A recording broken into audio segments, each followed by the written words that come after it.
Vasanth TV ரசிகர்களுக்கு வணக்கம். இன்னைக்கும் நம்மளுடைய தெரிந்து கொள்வோம் நிகழ்ச்சியில் தெரியாத பல விஷயங்கள் தான் தெரிஞ்சுக்க போகிறோம். டைனோசர்ஸ், ஜுராசிக் பார்க் இதெல்லாம் பார்க்காம யாராவது இருந்திருப்பாங்களா? அப்போ கண்டிப்பாக அவங்க எல்லாருக்குமே டீரெக்ஸ் அப்படின்ற ஒரு டைனோசர் தெரிஞ்சிருக்கும். இந்த டீரெக்ஸ் டைனோசரை பொறுத்த வரைக்கும் இது 2 காலில் ரொம்ப கம்பீரமாக நடந்து வரும். ஈவன் ஜுராசிக் பார்க்குடைய ஹீரோவே இந்த டைனோசர் தான் அப்படின்னு சொல்லலாம்.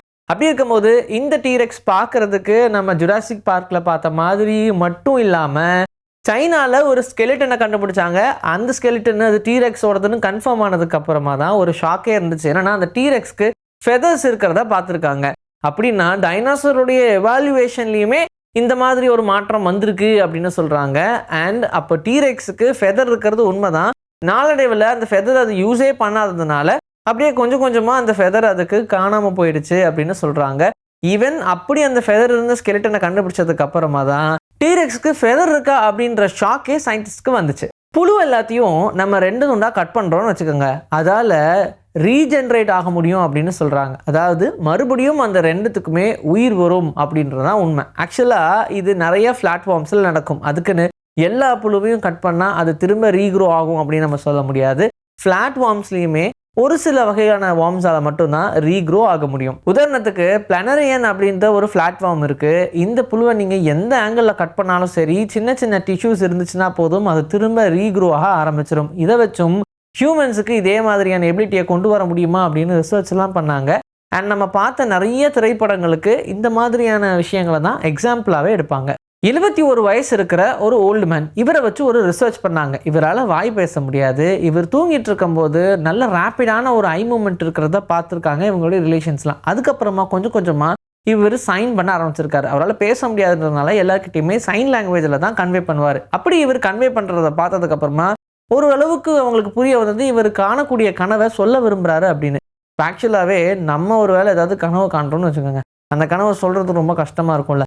ஆனால் இவர் தூக்கத்திலே அதெல்லாம் சொல்லியிருக்காரு. இந்த ஒரு விஷயத்தை எடுத்து ஆஹா இப்படி ஒரு எபிலிட்டி இவங்களுக்கு இருக்கா அப்படின்ற மாதிரி தான் நிறைய சயின்டிஸ்ட் வியந்து பார்த்தாங்க.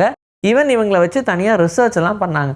ஆனால் இந்த எபிலிட்டி ஒன்றும் எல்லாருக்கும்லாம் கிடையாது. யாரோ ஒரு சில குறிப்பிட்ட பீப்புளுக்கு மட்டும்தான் இருக்குது. அனகோண்டா அப்படின்ற ஒரு படம் இருக்கும். இந்த படத்தை பார்த்த எல்லாருக்குமே தெரிஞ்சிருக்கும் எவ்வளோ பெரிய ஸ்னேக்கு. அப்போ நிஜமாவே அனகோண்டாலாம் இருந்திருக்கா? அது அவ்வளோ ஹைட்டில் தான் இருக்குமா, அவ்வளோ வெயிட்டாக தான் இருக்குமா அப்படின்லாம் நம்ம சொல்லுவோம். ஆனால் உண்மையிலேயே அனகோண்டா இருக்குதான். ஆனால் அந்த படத்தில் காமிச்ச அளவுக்கு இருக்காது. ஆனால் உண்மையிலேயே அனகோண்டாவால் ஹியூமனை விழுங்க முடியுமான்னு கேட்டால் அது முடியும். அது பாசிபிள் தான்.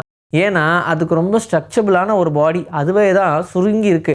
ஈவன் அது என்ன இறையா தேடுதோ அந்த இறையை அப்படியே விழுங்குறதுக்கான எபிலிட்டி அந்த ஸ்னேக்கு இருக்குது. ஆனால் அது டிசைட் பண்ணும் ஃபஸ்ட்டு. ஈவன் நிறைய டைஜஸ்ட் ஆகாமல் அப்படியே அது வெளியே வந்ததெல்லாம் உண்டு. அதனால் அது நடக்கும் தான். பட் ரொம்ப ரேரான கண்டிஷனில் தான் பாம்பு அப்படி பண்ணும். ஹிப்போபோட்டாமஸ், அதாவது நீர் யானை. இது பேரில் வேணால் நீர் இருக்கலாம். ஆனால் இந்த யானையால் நீரில் ரொம்ப நேரம்லாம் ஸ்விம் பண்ண முடியாது. ஏன்னா இந்த நீர் யானைக்கு ஸ்விம்மிங்கே தெரியாது. ஸ்விம்மிங்கே தெரியாமல் தான் இது நீர் யானைன்ற பேரே வச்சுருக்கு. நான் சொன்ன உடனே உங்களோட இமேஜினேஷனில் கண்டிப்பாக கீழே தண்ணி, ஒரு பாறை, அங்கே ஒரு ஹிப்போபோட்டாமஸ் நிற்கிற மாதிரியான இமேஜினேஷன் வந்திருக்கும். எல்லாரும் அப்படி தான் நினைப்போம். அதனால் அது ரொம்ப சூப்பராக ஸ்விம் பண்ணும் போல் அப்படின்லாம் நினச்சிக்கிறோம். ஆனால் உண்மையிலேயே அதுக்கு ஸ்விம்மிங்லாம் தெரியாது. அது ஏதோ மேலாப்பில் ஒரு ரிவரை கடக்கணும் அப்படின்னா முடிஞ்ச அளவுக்கு மேனேஜ் பண்ணி ஓடிடுமே தவிர்த்து ஹிப்போபோட்டாமஸ் நம்ம நினைக்கிற மாதிரி ரொம்ப சூப்பரான எபிலிட்டி ஸ்விம்மர்லாம் கிடையாது. ஏன்னா அதோடைய போன் ரொம்ப டென்ஸாக இருக்கும். வெயிட்டான போன் தான் அதுக்கு ரீசன். அதால் ஸ்விம் பண்ண முடியாததுக்கு காரணமாக இருக்குது. யோயோவை ஆக்சுவலாக ஸ்பேஸில் நம்மளால விளையாட முடியும். யோயோன்னது உங்களுக்கு கண்டிப்பாக தெரிஞ்சிருக்கும். யோயோ வச்சு நம்ம நிறைய கேம்ஸ் பார்த்தோம். ஈவன் நிறைய படங்கள் கூட வந்துச்சு. ஒரு ரிலாக்ஸேஷனுக்காக பண்ணுவாங்க. ஆனால் இந்த யோயோ வச்சு நம்மளால் வித்தையே காட்ட முடியும். அது நிறைய பேருக்கு வராது. ரொம்ப போர் அடிக்குது அப்படின்னு சொல்லி பண்ணவங்கலாம் யோயோவில் இன்றைக்கி எவ்வளோ பெரிய லெவலில் இருக்காங்கன்றதெல்லாம் நம்ம கேள்விப்பட்டிருப்போம்.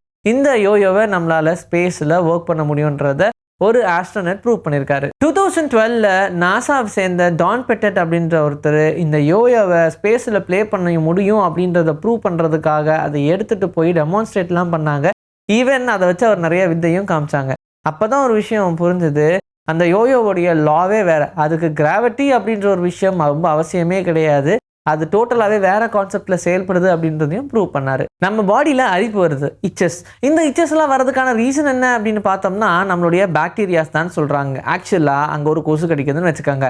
அந்த கொசு தனியாக அதோட ரத்தத்தை உரியும். ஆனால் அப்போவே அதில் இருக்கக்கூடிய பேட் பாக்டீரியாஸ், கெமிக்கல்ஸ் எல்லாம் நம்மளுடைய பாடியில் பரவும்.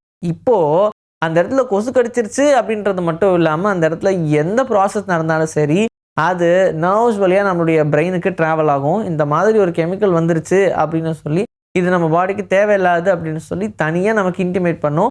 ஆனால் பாக்டீரியா ரிலீஸ் பண்ணக்கூடிய அந்த கெமிக்கலால் தான் நமக்கு அரிக்கணும் அப்படின்னே தோணுது. அதனால தான் நம்ம அதை கையை கொண்டு போய் அரிக்கிறோம். இது ஸ்கின்னால் மட்டும் நடக்க கிடையாது. நம்ம பாடியில் ஆக்சுவலாக எங்கேயுமே அரிப்பு ஏற்படுறதுக்கான விஷயமே கிடையாது. ஈவன் உங்களுக்கு ரொம்ப முடி இருக்கக்கூடிய பகுதிகளில் கூட, தலைய மாதிரியான இடங்களில் கூட உங்களுக்கு அரிப்பு எடுக்குது அப்படின்னு நினைப்பீங்க. ஆனால் அதுக்குமே பாக்டீரியா தான் ரீசன். அது கெமிக்கலை ரிலீஸ் பண்ணால் தான் அந்த இடத்துல உங்களுக்கு அரிக்குது, போய் அந்த இடத்துல நல்லா சொரிஞ்சு விடுங்க அப்படின்ற மாதிரி உங்களுக்கு இன்டிமேட் பண்ணும். ஸோ பாக்டீரியா தான் உங்களுடைய இச்சஸ்க்கு ரீசன். இன்னைக்கு நம்மளுடைய தெரிந்து கொள்வோம் நிகழ்ச்சியில் தெரியாத பல விஷயங்கள் தெரிஞ்சுக்கிட்டோம். இதே மாதிரி சூப்பரான கண்டென்ட்டோட உங்களை நான் வந்து சந்திக்கிறேன். Until then, this is bye from Vijayashree. Take care.